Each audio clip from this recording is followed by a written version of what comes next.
You're watching TVC Breakfast. Let's get into the next discussion now. Insecurity remains the biggest challenge confronting Nigeria at this time.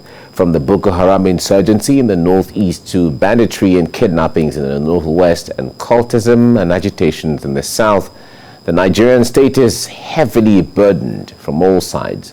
A new report by an Abuja-based security risk management and intelligence consulting company, Beacon Consulting, says that about 1,031 people were killed across Nigeria in the month of June.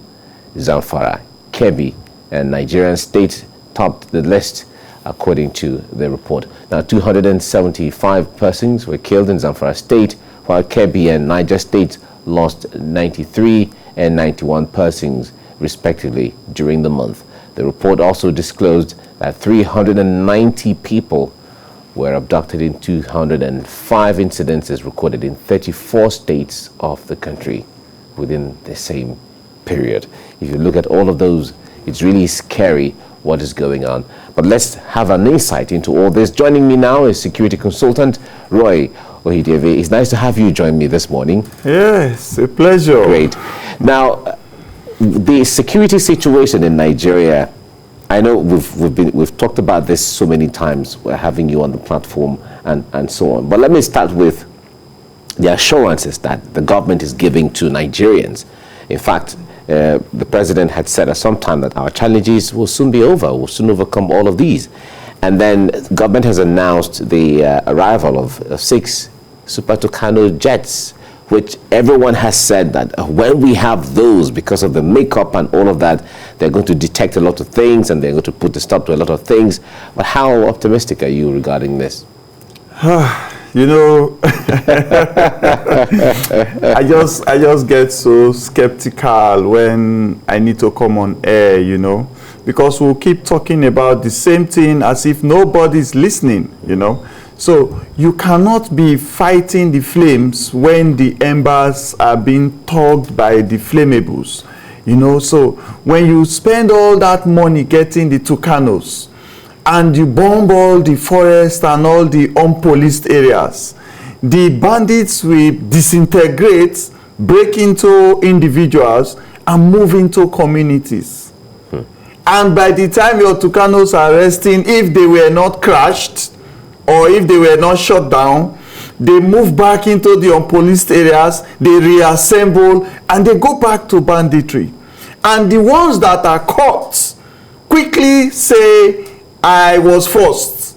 And you put them into the de-radicalization process again, and you talk them as repentant bandits, repentant terrorists, and release them. Some of them have opportunities to get NIN, BVN, reintegrate back into the society with voters card and everything. Clean records, no record of whatever they have done. Policemen they have killed, soldiers they have killed, families that they have made fatherless, motherless, economies they have destroyed, territorial integrities they have violated, national interests, international focus, our international business acceptances that they have damaged. Nothing. They just walk away and say, under the guise of religion, under the guise of ethnicity, under the guise of political acceptance, political futurity projections, and they just go free. And the soldiers that died, their children are buying forms to join the army again. The ones that retired, that are disabled, their children are buying forms and they are within the ones serving again. And the recycling of demotivation is going on, depression is going on. The communities that saw this same bandit and they now repented and is back in the community, building his house, doing business as if nothing is happening. Would they say they are in a country called Nigeria? Wow, Roy, you're taking this to another level, which the way we're seeing it is really, you know, giving a punch, you know, to some of these things. A video went viral a few days ago of a soldier who was venting, you know, expressing some level of frustration, saying that they're playing politics with whatever their lives are, because the point there is, from what he said in that video, if it's anything to go by, he's saying that sometimes they receive instructions not to go after these people. And the point there is they have the morale, they have the wherewithal with what they have, and they can, quell all of these. What do you make of this, though? This is not the first, not the second time when we see sometimes when we are on air, you are trying to manage information so that maybe the media house, the government will not come against the media house and all of that. Now, let me tell you something. Everybody that refuses to speak is speaking against himself in silence. Now, if you have the best of weaponry and you give it to the worst of humans, they will use it for negative vices. That is one. Two, a military is as strong as its cohesiveness, loyalty, discipline, and motivation. That is the strength of a military. We can use sticks to fight. There are times that Nigerian army have gone for international programs. We have met situations where better equipped opponents, better equipped rebels, better opportuned in their own land, and we defeated the uprising there. We got accolades, got awards. Police, Nigerian police, sent under the UN, they get awards. When they come back to Nigeria, they are given awards for excellent service. Because of that meager motivation, the dollar they pay them as allowances, and they believe that, oh, I can put this together so that I can help my family. You see them disciplined, gallant, agile. But when you bring them back to Nigeria, they fall into the space. So there's an illegitimate accountability process. The system put in place to checkmate excesses has been dilapidated. The judiciary, if you arrest all the bandits, what about the ones that are rearrested? I have friends still in service. They arrest bandits. They are seeing them again circulating on motorcycles, carrying AK-47s, and they wave at you. Even at checking points, you arrest them, you see the equipment. Sometimes the police do media presentation, lay it on the table. And where are those people? What judicial process did they take? You cannot use Tucano to achieve your aim. The other day we talked about the new IG of police. We talked about the new chief of army staff. And we insist that any agency that want to make any kind of progress in their mandate, constitutional mandate, must go back and put their institution in order. They must refuse to be manipulated. Because if I have a dog and I give the dog something else to do, the thief can walk away. So if our agencies need to work, those Nigerians, I call us Nigerians, that are at helms of affairs, that are supposed to checkmate excesses, that are supposed to reduce the abuse of power and allow agencies to work. Look at ordinary Benin Republic. Look at what is happening there right now. They are asking judicial questions. Why are you holding an illegitimate passport? So it's not an issue of what happened to me. I killed someone. I'm a herdsman. I kill a farmer. It's murder. I'm a farmer. I kill somebody's cow. It's abuse of his business. I may pay for the cow. And, you integrate all of those things into the trajectory of agriculture business. You remove it from religion. You remove it from ethnicity. But once you begin to say a Fulani man was killed by a Yoruba man, an Igbo man was burnt by Yoruba people in Lagos, you have removed the focus to dissipate the embers and kill the flame. At this point, a lot of Nigerians still believe, and in fact, and rightly so, that when it comes to the capacity of the Nigerian security agent, it is never in question, like you have also said earlier. And if we have to take that step right now to say, okay, the average Nigerian security agent that goes abroad and wins awards and bring back accolades and excellent report and all of that, how do we kick that Nigerian agent into that action that we're looking for within the system, that The excellence we're talking about is not only when you go for UN or AU mission, it is when you're working for the Nigerian government and for Nigerian mission, Nigerian interest within the country. How do we achieve that if we have to change things? You see, patriotism is a major word, okay? Patriotism can only be exercised by patriots. And you can only be a patriot when you are a partaker, when you belong by blood, by birth, by association, by residence, by documentation. So even if I'm a Ghanaian and I'm documented as a Nigerian, I find myself a patriot. Look at Nigerians in the US Army. Look at them in the British Army, the British Secret Service. Look at Nigerians in Germany. See what they do to the country, you know. So, and you will be shocked to discover that globally, by contest, Nigerians are very patriotic. They are passionate to something they love. You know, that is why you see if Nigerians love corruption, it's difficult to get them out. If they love anything, they give it the best. Now, the only way for you to begin to build this trajectory towards a cohesive military, a cohesive community, that we have resilience against all of these vulnerabilities, is to have people believe in themselves and believe in the country. It has been decades and decades of decadence. So it's not going to be one day affair, but there must be sincerity of government. Look at education, sir.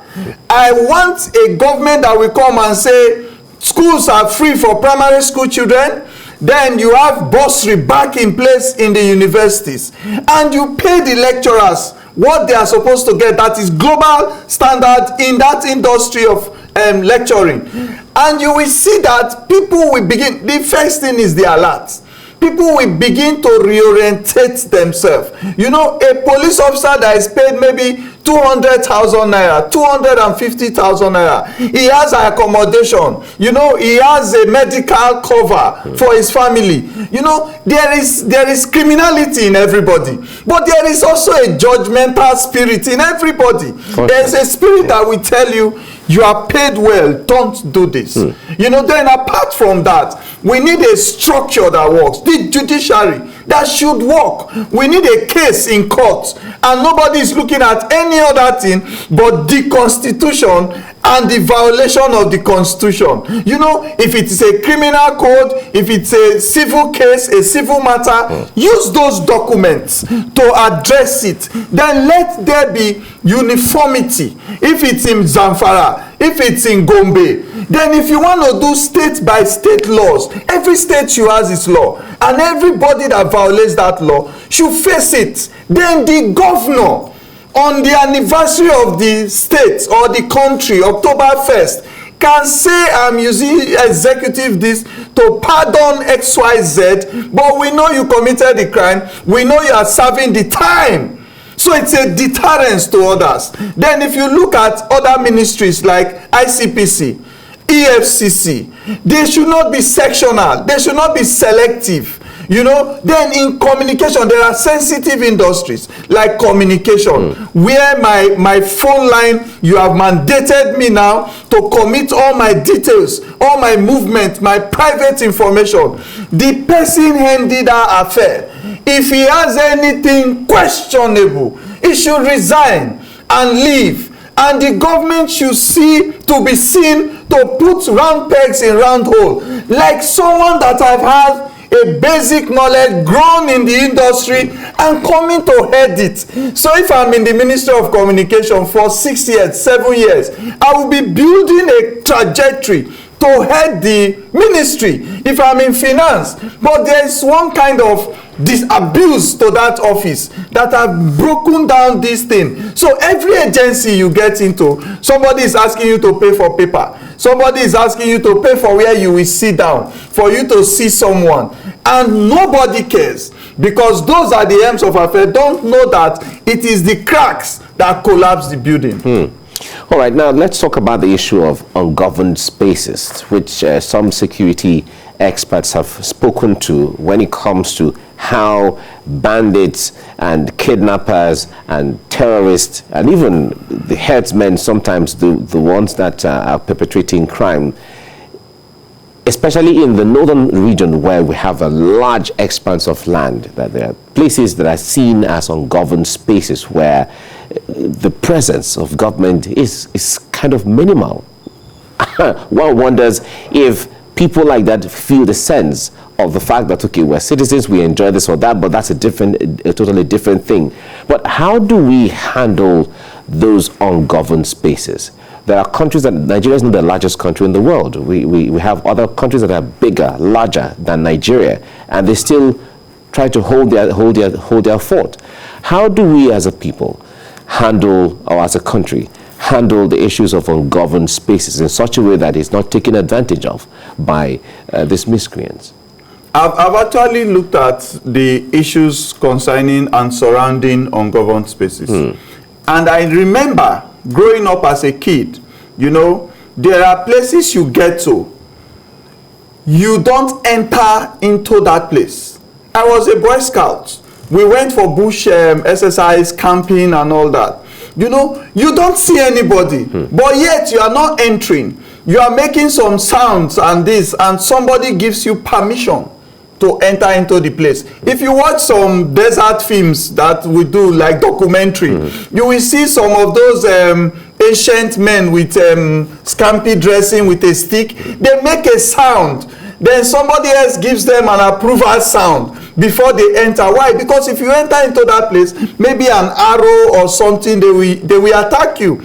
So what happened to our communal resilience? What happened to it? In your village, before you cross over to the other village, long time ago, you must get approval, or else you are trespassing. Nobody will tell you that you are trespassing. You will be shot because you don't have the approval to enter into that place. So we must begin to look at what happened to our local system. Ungoverned places, unpoliced places, they don't correspond. A governed place is a place that have a village head, a council of chiefs, a local, what do we call it now, native order that you must not break. You must not steal yams from these people's barn. You must not do this. They say it's a taboo. How do you get a taboo if you didn't broke a local order? You know, so what happened there? The other thing you look at is the local security system. We had a local security system, you know. Then you will now look at the police itself, because I'm talking about the people now and the government. If you can't police an area, do you have allegiance with that area? And when somebody tells you something is happening in XYZ place, you say, okay, let me call Roy. He will know what is happening there. Then Roy will tell you XYZ people should be arrested and interrogated. You know, so you have allegiance. So what happened to that? There was breakdown of trust. The local village heads right now, they are amongst those that are being kidnapped. The local village heads right now, they are amongst those that are taking monies from victims and helping to pay kidnappers. They are in the media space. You can Google it. The local village heads right now, they are stooges for political godfathers to generate voters components. So because of our quest to win elections at all costs, we have devalued all these processes. So a village head is becoming a criminal. Criminal in the sense that if there are minerals to be exploited there, people come and bribe him and exploit it. If there are kidnappers, kingpins there, they induce him either by fear or by monetary returns, and they do all of that. We just saw recently where an MI was saying that all the headers should vacate the forest. In Taraba State. You can imagine that annoyance to say that. So if they are not in the forest, why are you saying they should vacate the forest? And if they vacate the forest, where are they going to? Nobody is concerned about such things, because people are waiting for 2023 and they are pulling the numbers right now on how to win an election, forgetting that after you win an election, you will deliver governance. Well, election is just the gateway to the governance, and we can't separate them at all. Now, the issue of security is a very large, phenomenon, but every time, everyone has said the solution to security, especially in the Nigerian case, is not only in the use of equipment and weapon and all of that. There is other need. In fact, some governors in the north have talked about the issue of negotiation. That has been deployed in some sense and in some time. We've seen that maybe it didn't work in all instances.